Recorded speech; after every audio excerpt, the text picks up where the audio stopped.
Ça, c'est un concept que j'ai appelé moi la réserve. Alors, c'est quoi la réserve? Vous traduisez hein, selon vos disciplines. Il y a beaucoup trop de, surtout dans le traditionnel, de techniques qui sont faites hors distance. Je sais de quoi je parle, j'ai fait du karaté pendant des années, je continue toujours. Mais bon, à ma sauce maintenant, je mixe un petit peu tout ça, ça s'appelle le karaté de rue. Mais bon, en traditionnel, on fait beaucoup de techniques comme ça. C'est-à-dire, on ne touche pas, d'accord? Mais on arrive ici. Pour moi, hein, ça n'engage que moi, si vous arrivez dans n'importe quelle technique, on va en voir plusieurs, même les jambes, hein, si vous arrivez devant quelqu'un à ça, devant sa tronche, déjà on se dit ça va, c'est impressionnant, c'est bien, il s'est contrôlé, certes. C'est mieux ça que de lui péter le pif sans contrôler. Mais le problème, c'est que c'est à l'excès. C'est-à-dire, si vous arrivez à ça, donc avec cette distance-là, et en plus vous avez le bras tendu, pour moi, ça s'appelle frapper dans le vide. Est-ce que vous me suivez? Si vous faites ça,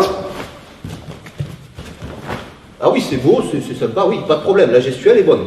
La distance, elle n'est pas bonne du tout, c'est mon opinion.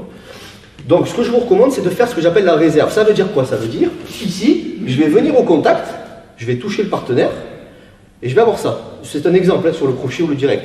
Dans chaque technique, vous allez essayer de faire ça. On va faire chaque technique isolée après, hein, tous ensemble. Ça, c'est ce que j'appelle la réserve. Ça veut dire quoi? Ça veut dire, c'est un partenaire, je ne veux pas le sécher, je ne veux pas lui faire mal, je m'arrête ici. Ça peut être ici. D'accord? Et ça, c'est la réserve. Ça veut dire, c'est un partenaire, je m'arrête là. Si c'est un agresseur, je suis déjà à bonne distance pour traverser et tendre le bras. Et c'est ça la valeur du coup, elle est là. Donc ça, c'est très important à comprendre. Il ne faut pas faire ça. D'accord? Pour démarrer, c'est déjà très bien.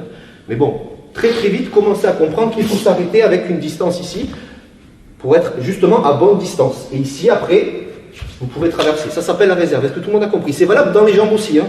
On voit, mettons en position, voilà. On voit beaucoup de coups de pied écrasants, notamment comme ça. Karaté, on voit ça souvent. C'est très beau. Je touche hein, le genou, hein, mais c'est que de la surface. Je vais t'amener au sol, je te le dis à l'avance.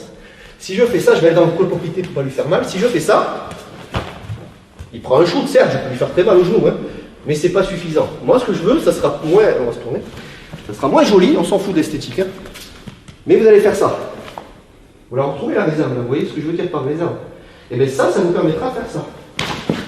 Et là, vous voyez que l'efficacité, c'est pas la même. On est d'accord? Donc il ne faut pas se toucher du bout des doigts, de pied ou de main.